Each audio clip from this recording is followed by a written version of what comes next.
It's time to get the story behind the story. Interviews with newsmakers, news breakers, and Vermonters making a difference. WCAX presents 802 News with Mark Johnson. Here's Mark. More women serving in the military will result in better decision-making, enhanced readiness, and fewer cases of sexual assault and harassment. That's the view of Doris Sumner, a 36-year veteran of the Vermont National Guard. In her book, Life at Camp, Combating the Sexism We Tolerate and Why the Military Should Take the Lead, she describes the challenges women face in the male-dominated military and why that needs to change. In this edition of 802 News, sponsored by Red Hen Baking Company, Sumner said she began to better understand the disparate treatment female soldiers endured and the need for more women to join the ranks while serving as the Guard's Equal Opportunity and Diversity Manager, and when Michael Doobie raised awareness after he took over as the Guard's Adjutant General in 2006. But a lot of times people don't think women as, or gender as a culture. It's like men and women, we're all the same, based on race or ethnicity or national origin, but they don't think of gender as a culture. But actually, men and women historically have been raised very different with different expectations, so it is a cultural difference. But I didn't really recognize that at first. It wasn't until I was in the job and seeing disparate treatment and looking at the numbers, and it was actually General Doobie who said to me, looking at his equal opportunity reports and the demographics, he was like, "Where are all the women? Where are all my women commanders? I understand the underrepresentation of race given Vermont's labor pool, but where are the women?" So, I took his curiosity to heart, and I started, why don't we have more female command sergeant majors? Why don't we have more female commanders or female fighter pilots? So, that was, and when I started looking at it and gaining staffing help to figure that out, that's how we came up with this gender report that really detailed that it really was a cultural issue that was preventing the increase of representation of women in these other positions and rank. Yeah, I was just very passionate about highlighting that. General Michael Doobie we're talking about. Yes.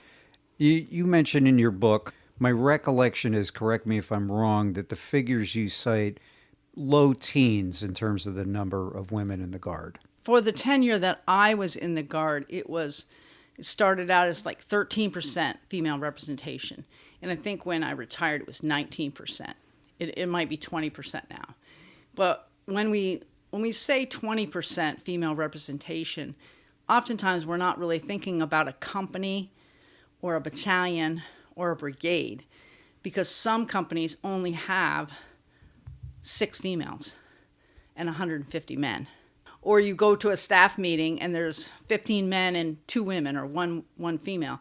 So the anomaly of being a female in an organization that is predominantly men makes a big difference. So we can say 20% sounds good, but when you break it down to where the women are and where the cultural power is, it becomes clear that it's hard, that cross-cultural harmony can be hard and difficult at times when you're the only female in the room giving your perspective on something and everybody else is looking at you like, that doesn't make sense to me. And that's the cross-cultural experience that many don't think about when you think about men and women in the military.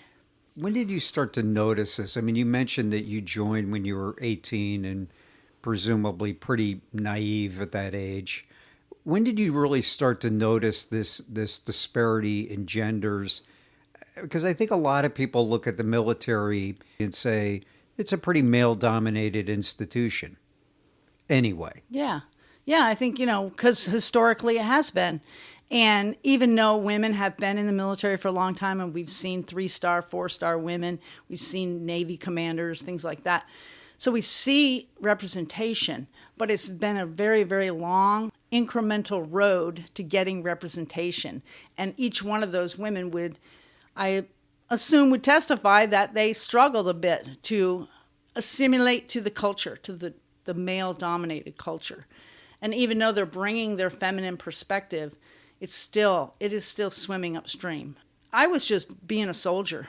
when I joined the Army as a truck driver and I had my active duty time, joined the Guard, became a personnelist with my typewriter, with my female comrades, and I really did not see disparate treatment. You're just kind of doing your thing. It really wasn't until I was in the job and I was looking at the data and I was receiving clients who were confessing their struggles and their challenges and feeling that they were unfair. I even went to warrant officer school when I was 38 years old. At warrant officer school, it wasn't that they were treating women less than men, it was the weak. If there was men who couldn't make the road march or who couldn't do the run, they were picked on, and chastised. And so even at warrant officer school at 38, I didn't really think about women being treated different. It wasn't until my first client came in and was just describing working in maintenance and how she was often made fun of and dismissed for her expertise and not given stretch assignments that could promote her career. And so, I just was like, wow, I never really thought about that. And then as each case came forward, it was women who were just sharing the frustrating struggles of working in a male-dominated field in many, many different forms, not just sex-based, not just being sexually harassed, but it's being dismissed or not being valued equally. And so it just started to grow on me as each case came that there was a real problem. And then when General Doobie said, why don't I have more women? We started, like I said, taking surveys, going out, doing interviews with different people, looking at our case studies, and we wrote the executive summary that sexism, it was the culture that was preventing. Why would a woman want to lean forward to be a platoon sergeant when as a squad leader, she's dismissed or not believed or not respected? So she just says, whatever, I'll just wait till I retire. And what were you able to conclude or gain some insight on why that was happening? Well, again, I thought a lot of it was unconscious, unintentional gender bias.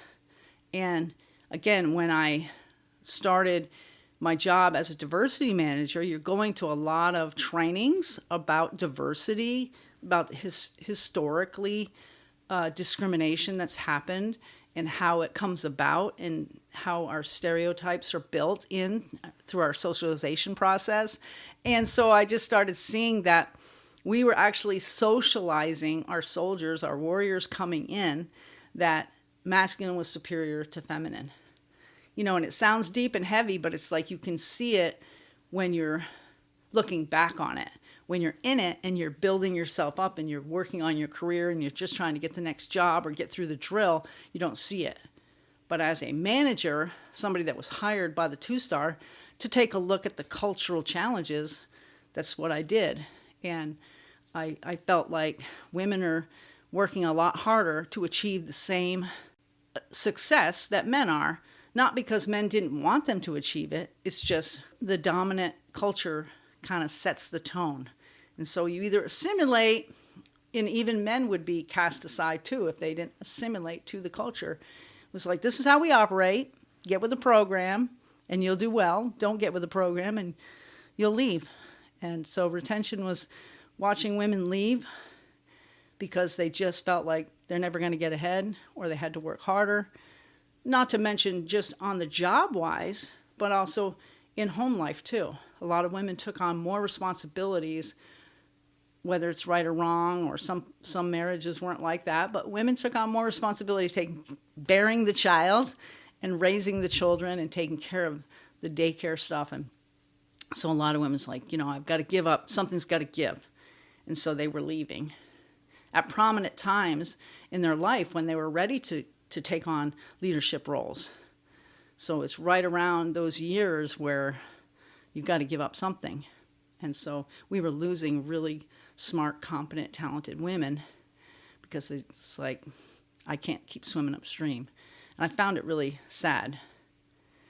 Was the military different than, the rest of the world out there? I think about the difference between, say, the 70s and the 90s and the 2000s, where women really have taken on, and men have taken on different roles. Yeah, and I think, again, my bias is that I grew up at Camp Johnson. I grew up little old Camp Johnson, the National Guard, and so that was my life every day. And I wasn't in corporate America. And as I got older, and now that I'm retired and I'm looking at other cultures and other occupations, and I've been to conferences and talked to other professionals, it's not just the military where this has happened. And I was learning that as I was going to conferences and making networking connections, is that every occupation has their struggles with the underrepresented groups, and how hard it was for somebody to go into the medical field or the teaching field or construction or engineering. Wherever field you're at, whatever the dominant culture is there, they're setting the tone. They're setting the policies that's going to give them their bottom line. And for corporations, their bottom line obviously is profit. But what I saw the difference towards the end of my career was that the military is not for profit. Our profit is numbers. Our profit is readiness. Our profit is the recruiters getting people to come in and commit to an enlistment or a term of service. And we were losing at that game and finding it harder and harder to get recruits to come in and stay. And I felt like it's because if we were for profit, we would definitely consider gender as a culture, and we would rebrand ourselves as not a man's military, but as a citizen's military. And it's been hard to say to the leadership, which is predominantly men, that rebranding the military as a gender-neutral occupation is something that would be a worthy investment. And that's what I was trying to do in small little Vermont, was trying to propose that cultural change. Yeah, it was a bit exhausting, but not. I didn't give up hope. I just kept doing it. You did run into a lot of resistance, though. Well, there were some leaders who really didn't appreciate my trying to change the culture. And so I guess, like I said, I really just laid back on the women who came in alleging discrimination or bias impacting their careers and their abilities. And I took things very personal. I think from my past experience and the things that had happened to me, I took it really personal. Like I wanted a win for them. And I remember a female officer saying to me, "Are you doing this for you, or are you doing it for the commander?" And, it was really humbling that I'm supposed to be working for the commander, not myself. And I really was kind of doing it for myself. It wasn't the command saying, "Doris, let's change the culture." It was Doris saying, "Let's change the culture." So that was humiliating for me, but that was towards the very, very end. It was like I was already on the mountain, And so the only thing I could do was keep trudging along. Each officer that I worked for or worked with, all of them were very respectful to me, one-on-one, very respectful, very encouraging. I mean, how could an officer say, "I don't want gender equality," right? They would say, "I definitely want it," but I couldn't get them to take the ball and run with it. Being hired as an equal opportunity diversity manager is such an important role for any organization, and that leaders, need to really be active with that person and not say, "Here you go, here's the job." And I kind of took it. I took the job as my job, and I wasn't working with the leadership because I didn't like what leadership was about. You mentioned the difference between corporate America and the military, and how in corporate America it's really about driving profit. I'm thinking to myself as I'm listening to you that there are going to be people out there saying, "Well, Doris, what did you expect? I mean, the military is about war. It's about combat. And is gender equality realistic in a profession or that sort of quote unquote business?" Yeah. Well, that took me a while to mature to that too, because I had my own biases that men were better warriors than women. There's so much socialization that goes into when you hear the word commander, warrior, combat, what comes to mind. And women have proved over and over for centuries that we can perform in combat equally. And even the body composition aspects, there's ways to carry a fellow comrade across, the battlefield and in innovative ways. But, historically, it's always been the bulk and the might of a warrior. And I think women have proven that it's not just the bulk and the might, but it's the totality of a warrior. And so in our studies, in our research, in our data, it's just been proven that women are equal to men when it comes to being warriors for our U.S. military. And whether it's in a fighter jet or it's on the ground combat or it's an engineer or military intelligence, it's proven. But the stereotypes and biases are still present.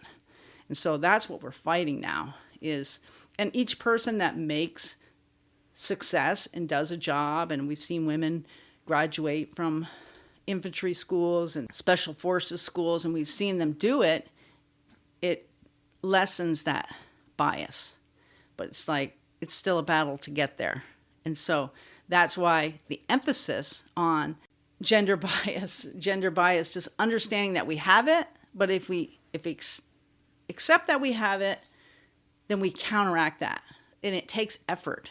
But when we are just left to our natural biases, it just shows up in so many ways. And even today, when we know that women can do anything, we still hear, "Oh, you throw like a girl," or "Are you going to cry on me?" Or, just these little comments that are they're just little things that impact our confidence. Little digs. Yeah, little digs, And as you're talking about this, all I can think of is Hollywood and how strongly Hollywood has reinforced that over and over. I was thinking of some of the military-related movies you see, and it just repeats it over and over. Yeah, and Hollywood, as time has evolved, again, they are diversifying the characters and the protagonists in the movies because they want to reflect the audience. The people in the audience want to see themselves and aspire that I can do that too.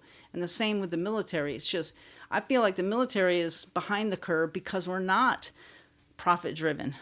We're readiness-driven. And so we're not going to get defunded. The military is not going to go bankrupt. It's not going to go out of business. We're going to keep doing it, but there's a cost to it. And when we think about the demographics and the representation of people who have been sexually assaulted or sexually harassed in the military, the prevalence is very, very high, that you will experience some sort of a sexual offense in the military. And so that's a cost. And there's also, of course, suicide and depression, alcoholism. There's all kinds of costs to warriors who are left to fend for themselves emotionally. And the military has socialized us for many years to suck it up, put it in the backpack, drive on, don't cry about it, don't be wimpy. And I know that they're evolving. I know that there are programs that are trying to reach those emotional areas of warriors, because we got to take care of the emotional side. But it's very slow. It's very, very slow. And so the cost, again, is underrepresentation of women and a lot of issues regarding sexual harassment, sexual assault, suicide, domestic violence, depression. All of those are the cost of not changing the culture for the military. Do you think it's worse in the military, the same as the rest of America? The reason why I say I think it's worse in the military is because when you go to a recruiter and you say, "I'll do it, I'll sign up, I'll go." And again, I was very naive when I said I'll go. I didn't know I was actually raising my right hand saying, "I'll go to war if you send me," because I was just very naive. But today, because there has been this long-standing, the wars in Iraq and Afghanistan, people kind of know when they sign up, they're going downrange to a combat arena. And so I think that brings a level of intensity to what you're joining. So when there is sexual offenses, discrimination, and those sort of offenses within that organization, it hurts worse. It's more damaging because you think that you're joining this band of brothers, band of sisters, comrades. And you are in many, many ways. It's an experience that you just live with for the rest of your life with pride. But when you're hurt by that, and I know so many survivors who don't even want to think about the military, they don't want to think about their time, it's too triggering. And so that's why I say it's worse. It happens in college, it happens, in other social scenes, those kind of offenses, but the carrying of it for a warrior, I feel, is heavier. Because there is that level of trust. I mean, you talk about this in the book with one of the prime examples you talk about where a male commander officer was talking to a female and saying, let's cuddle. And, the pressure that you could just feel that woman was under to either comply or not report was profound. Yeah, it's like you're damned if you do and you're damned if you don't, because she rejected it, but she's still carrying this secret that she can't say to anybody, because if she does report it, which in that case she did, then all of a sudden she's the tattletaler, she's the troublemaker, she was overthinking it, or she took it too seriously, or she took it out of context, and so it becomes this big thing.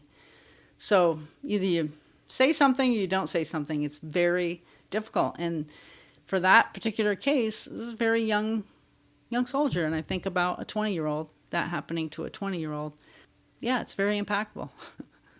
You wrote that there in the Vermont National Guard, or in Vermont, that there were roughly 3 cases a year of sexual assault. But, I'm imagining that the number of sexual harassment cases that must have just been so much significantly higher. The thing about sexual harassment, it's the definition of sexual harassment is so broad that a man saying to a woman, "I like your booty," could be considered sexual harassment. And then a man stalking a woman and calling her up or texting her, or leaving messages on her desk or in her locker, that's sexual harassment too. So that broad range. And then oftentimes when we hear of sexual assault, often people will go to the violent attack. But sexual assault can be a man putting his hand in a private area of a woman in a way that it's not a mistake. It's, "Oh, I'm sorry, it was intentional." Oftentimes it is it's not sexual in nature, it's just power in nature. Because I'm going to do it. And so the incidences that were happening, when we count them, we're counting the ones that people came forward and put on a piece of paper or notified somebody so we could count it. So there's so many incidences that are not ever reported that the state equal employment manager doesn't have an account for. But yeah, so there's a lot of stuff that's happening that's not recorded. But for everything that was recorded, it was so harmful. Just this one little incident, like the beginning of the book, and the snuggle comment was just like, that took so much time and energy from leadership, the EO team, not to mention the woman that it happened to and the whole unit. And it was just one little text. And that person stole so much power and efficiency from that unit. What really troubled me reading this book was it troubled me what happened, but it also greatly troubled me what the response was from leadership, which was often, "Oh, come on," or "You're wrong." Yeah, my mom read the book and she said, "It was really hard for me to read about you banging your head against the wall those years." I said, "Well, that's why I wrote a book." Because it was really hard, and I did take a lot of things personal, but also it was my profession. I felt like I was really good at it, and I did accomplish a lot of good things, but I was willing to take that heat sometimes. So sometimes it was just the price that you pay to do I mean, if you're not getting, they say if you're not getting in trouble in your job, you're not doing a good job. So, you do have to push a little bit. And so I felt like I was willing to push a little bit because I thought the benefits would outweigh that.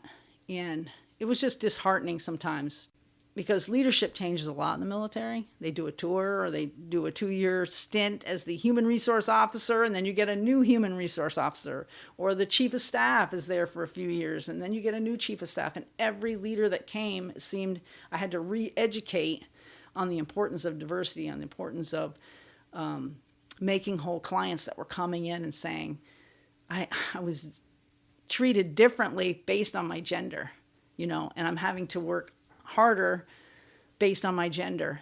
And just recently I was talking to somebody who's still in the Guard, and he said there's a female that didn't finish a job. And there was a male who didn't finish a job. And he said, I noticed that the male, they said, oh, well, you didn't finish the job. But the female who didn't finish the job was, counseled and really given a hard time for not finishing the job. So he said, I could see the difference. And so it's still happening. Again, people can say we're making progress, but disparate treatment is disparate treatment. It doesn't matter if it's in 1960 or 2024. It doesn't feel good. As you know, I was part of a group at Vermont Digger. Jasper Craven was the lead reporter there, working on a 6 or 7 part series that we called The Flying Fraternity.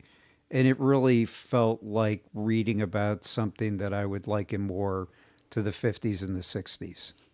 So, for you to say, and that was 6 years ago now, that's pretty recent. So for you to say things have changed, I didn't see that. Yeah, I guess you? I just have to have hope that we've got to be better. We've got to be better. There's got to be commanders today that if something was brought to them, that their antennas would be more attuned to this is something I should pay attention to, instead of, oh, don't worry about it, I'll take care of it.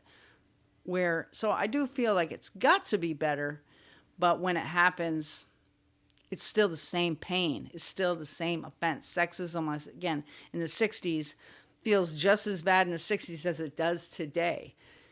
But the improvement, I guess, would be a more awareness in commanders and leaders who have those roles to pay attention to it. So, an example would be in the 60s, they had the Playboy magazines hung up in the locker rooms and everything, and the maintenance bays, and certainly nobody would get away with that today. So that's one less thing that people have to deal with. In certain language, certain terms are not used as often as they used to.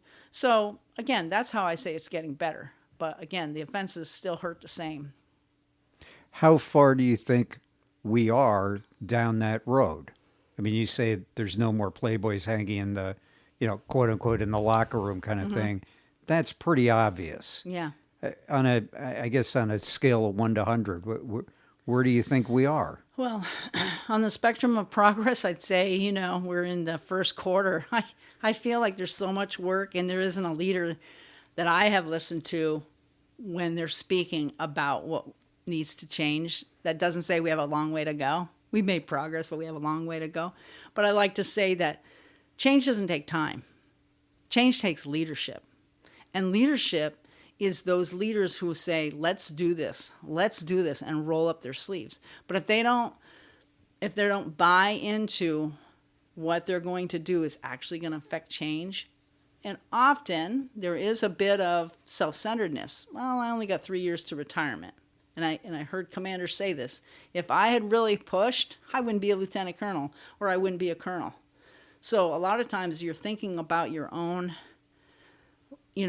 career progression. What do you want to fight for? And what's it going to cost you personally to move the ball forward?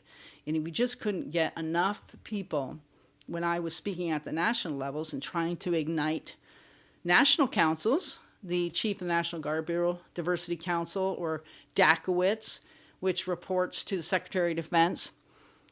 I couldn't get enough of them to understand that if we invest in gender equality, accountability, that means let's make a difference in the gender representation. Let's all pitch in and shift this paradigm a male-dominated military to a gender-neutral military, then we can actually see a cultural change and a decrease in sex-based offenses.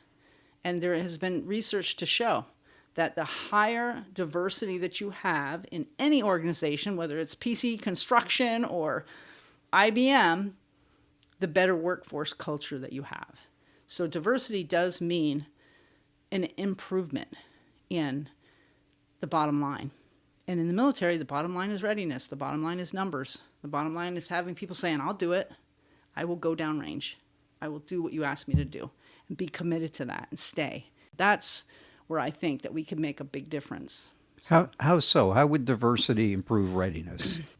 Well, again, I think that when you have diversity in the power core, in the command structure. So a command sergeant major has a lot of influence on the enlisted force, whether the command sergeant major is at the battalion or brigade or division level. That person has a lot of influence. And when you only have men command sergeant majors, then it's very male-centric in their ideas of making the culture better. But if you have diversity, let's just say out of 20 command sergeant majors, we have 10 female command sergeant majors. There's going to be a lot more innovative perspectives on how to change the culture of the people that we're representing, the people that we're trying to recruit and retain, which women make up 50% of the population. So why shouldn't we have 10 female command sergeant majors? And so that's how it would be better, because we would just have a diverse perspective on how to manage the culture. But the culture is managed by men. And I'm not saying men are bad, okay, because there's a lot great about the military. I'm saying diversity is better. And we need diversity to improve our bottom line. That is recruiting, retention, and effectiveness. We'll continue our discussion with Doris Sumner, the author of Life at Camp, Combating the Sexism We Tolerate, right after this. At Red Hen Baking Company, they believe pure, uncomplicated ingredients in the hands of skilled artisans are the building blocks for great food. They're dedicated to creating the best food from the best ingredients. You'll find an ever-changing lineup of delicious pastries, sandwiches, and soups at their beautiful cafe off Route 2 in Middlesex, just off I-89. Their breads are also available in many other locations. Led by owners Randy George and Eliza Kane, Red Hen Baking Company has been on the leading edge of the local food movement since 1999. Back to my interview with Doris Sumner, who served as the Vermont National Guard's Equal Opportunity and Diversity Manager. Michael Dubé struck me as a enlightened leader. Yes? Yes, and I think he was the motivator to me, because he was earnestly saying, why don't I have more female commanders? I mean, he earnestly was looking at the demographics. As the adjutant general, you look at where your force structure is, where are the representation, and that was part of the EO lane. And he really did want to know. And General Cray the same way. General Cray was very motivated, Stephen Cray, to have equality and diversity. And I really respected General Cray when he first got the job. He went to a diversity conference, and he wanted to learn all about what were the strategies that he could employ to diversify the force. It's very difficult because there's so many layers. There's so many layers of a culture. When you think about gender equality, accountability, what does that really mean? It means seeing men and women as equals, as equal warriors that can do the job for us. And we socialize them as equals. And we make sure that they have equal opportunity to achieve success. But accountability is, you can't just say, yes, we treat everybody the same, and then have all these complaints and sex-based offenses. It's like, we don't treat everybody the same. There's something missing. The term affirmative action has these triggers from the 60s and 70s when they were trying to really right some wrongs about the hiring and placement of employees. But I always brought this up in our councils, is that who was in charge of affirmative action? But it was the white males who were in charge of affirmative action, and they didn't really want it to work. Some of them, maybe they did, but they really, who wants to give up power? Who wants to give up their advantage? And so a lot of the affirmative action plans were just dissipated. Let's not count quotas. you know, we'll hire women. We'll make sure we have people on the board that won't be biased, and we have diversity on the boards. But there was still so much bias that was going on. And so we really haven't been held to account to recruit, retain, and promote women in the force. We've just been trying to do a good job.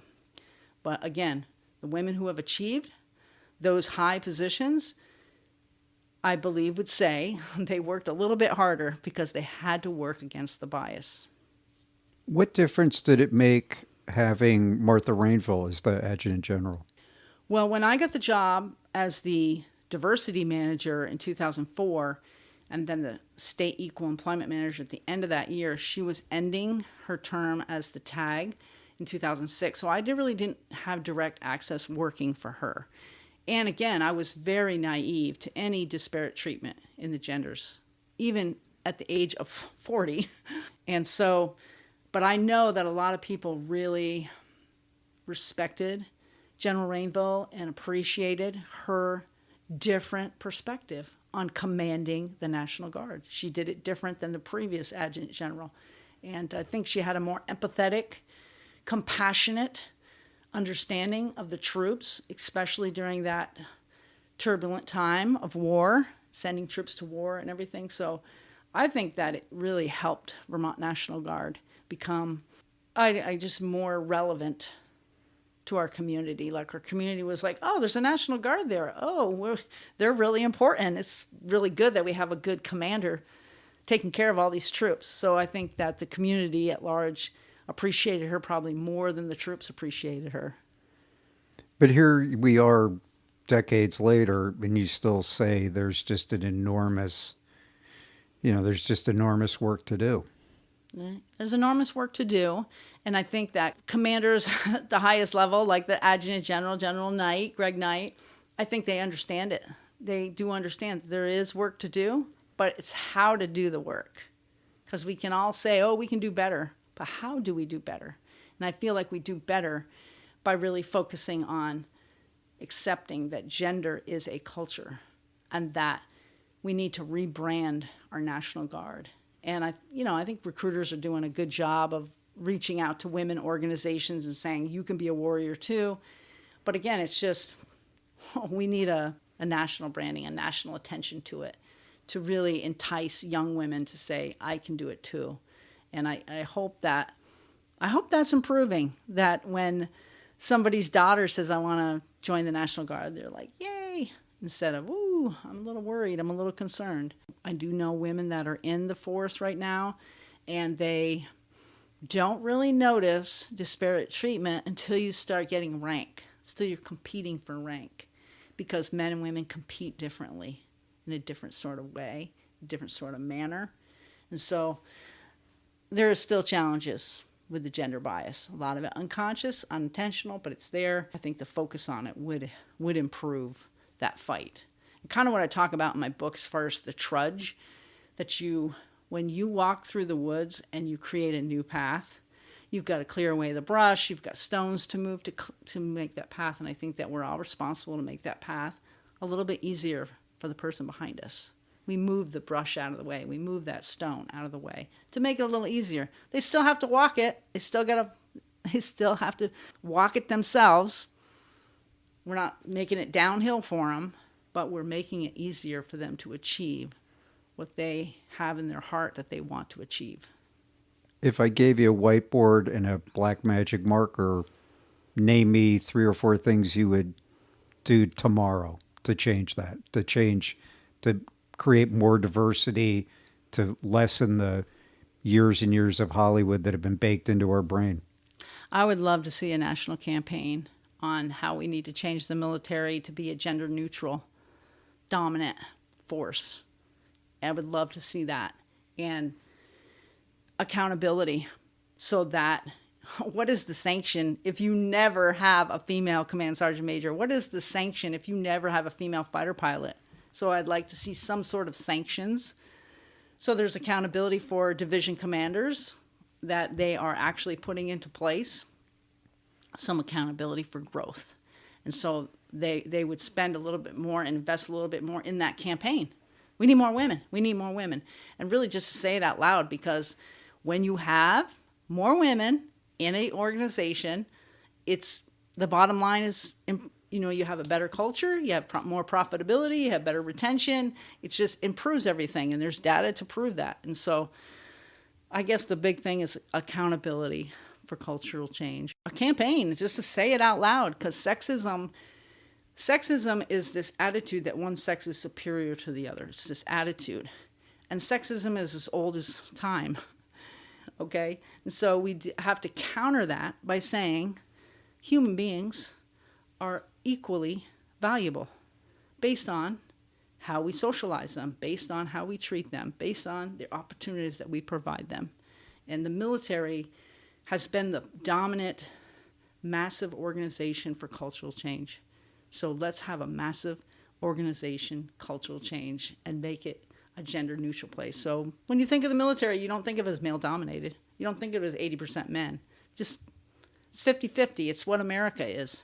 When you say that the military's been a leader for change, are you talking about, for example, integration of races? Race relations, yeah, back in the 60s, or, just because when you're in the foxhole with somebody, when you're trusting somebody to have your back going through the landscapes that you are, sent to, you're hoping, it doesn't matter what color my skin is, you're going to have my back. And so you come out of it with a great respect for the human being that you did this mission with.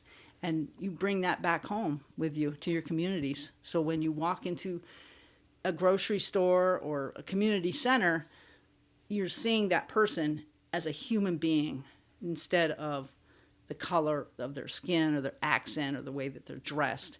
And I just think that gender has not been thought of as that cultural difference, that we see men and women differently. And we are different. We are different. We do things different, but we can respect them equally. I'm fascinated that difference you pointed out about how men compete differently than women. Tell me what you meant by that. I'm interested. Ego is the sense of self and how you feel about yourself. And I think that men and women have been socialized differently. And there's some research to show that oftentimes men think more of themselves than women do. And often women think less of themselves. And so women have to do more to get to that healthy self-esteem and have that confidence. And so a lot of times when you're competing for a job, it's just men think, I can do it. I know I can do it. And so they sell themselves much differently. Whereas women say, I think I could do it. If you gave me the training, I'm sure I could do it. And so there's a little bit of difference when you're presenting yourself for promotions.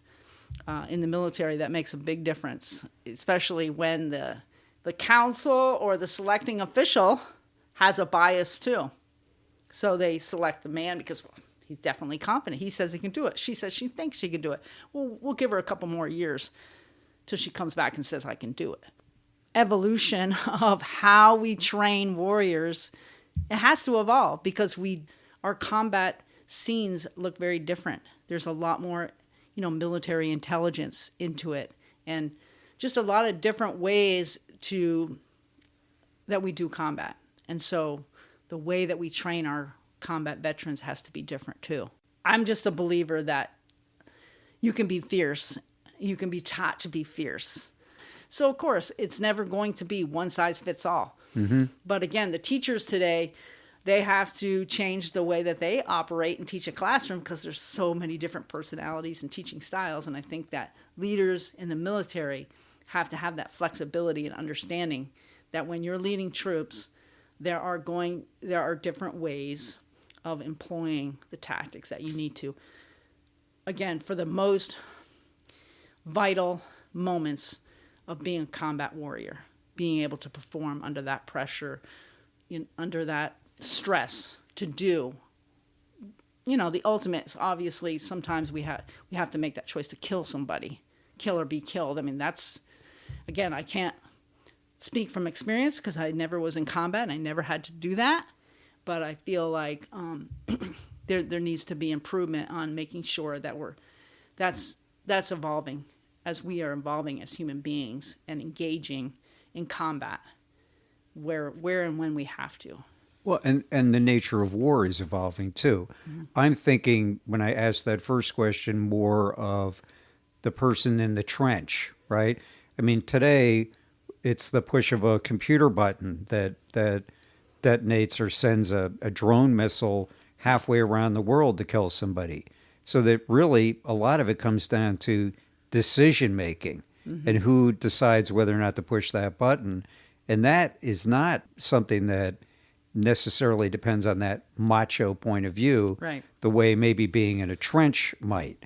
Right. It's a decision making is something that I think in a lot of cases women make better decisions than men. Well, again, it's a cultural difference. It's a cultural difference how we're socialized, and again, that's changing too. There's young girls today. My granddaughter's 10 years old. If I say to her, "You think you could be president one day?" I don't think she would say, "No, I couldn't." She'd say, "Yeah, I could." I mean, I think, but when I was a kid, I'd probably be like, "No way," because it was always men. So yeah, that's evolving. But again, it's just evolving on how we're approaching training people. And there's still people walking, doing urban warfare and walking in the woods and all of those hard things.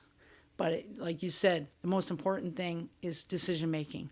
And healthy people with a high level of emotional intelligence make better choices. Our approach to managing warriors in our U.S. military, it just needs diversity. It needs diversity at every level, whether it's the company or the division or the Department of Defense level. We just need that. It'll make a warrior.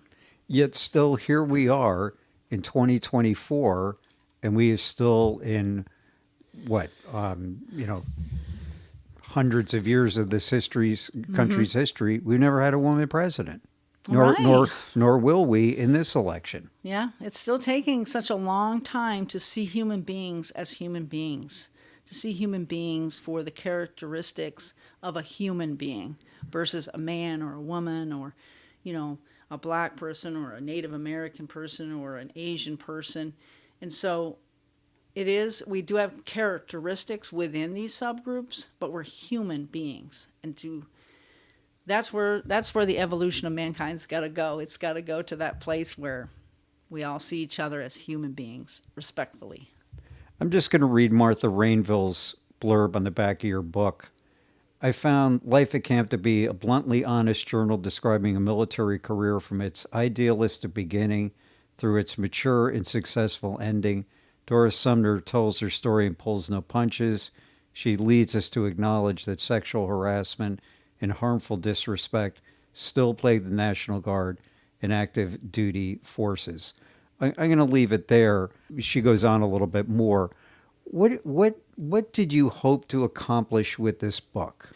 I was hoping, I'm still hoping, that people who have a vested interest in improving the quality of life for warriors in the U.S. military would take a look at some of the strategies that I detail in a very long, lengthy book.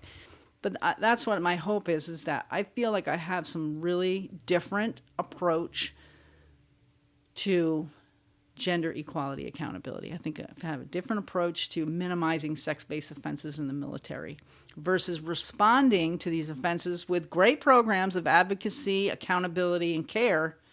We need prevention, and prevention is changing the culture. So that's my hope, is that several people with a vested interest in improving the quality of life for warriors would see this book as a valuable asset or a valuable tool. Do you think that's really going to happen? Or is the bias still so baked in that it won't? Well, I've got to have hope, but I do feel that it's a hard sell to say to predominantly men who are running the military that if you had more women on your team, way up high, and you can't just hire them, not like CEOs, you just can't go out and recruit a CEO for a business. You got to build them. You got to grow them. Whether they're a second lieutenant or an E1 coming in, you got to grow them so that they're sitting way up high with you and impacting the culture. And it's hard to say that to men who spent their lives, dedicated their lives, and absolutely love the military, because the military structure is absolutely excellent. But who's in the structure is just as important as the structure itself. So it's a hard sell, and I'm just going to keep saying it as often as I can. Would you let your daughter or granddaughter join the Vermont National Guard? Yes, I definitely would encourage all young women to join, because we need more women in. And what I hope is that as you're joining the military, is just a little with your eyes a little bit wider open as to what you're joining and what they're asking you to assimilate to, what they're asking you to be, and be true to who you are. And you still have to acclimate to the Army culture, obviously, or the Air Force culture. You know, every organization has their protocols and their rules, but we have to be who we are as humans and passionate about what we want to do, what we want to accomplish. So that's my hope. I definitely, I'm not saying don't join the military because it's sexist. I'm saying join the military because it's sexist, and we need more women to lower that, to decrease that sexist attitude that somehow men are more prominent or of higher value in the military. So that's why I say join. That wraps it up for this edition of 802 News, sponsored by Red Hen Baking Company. Thanks for listening.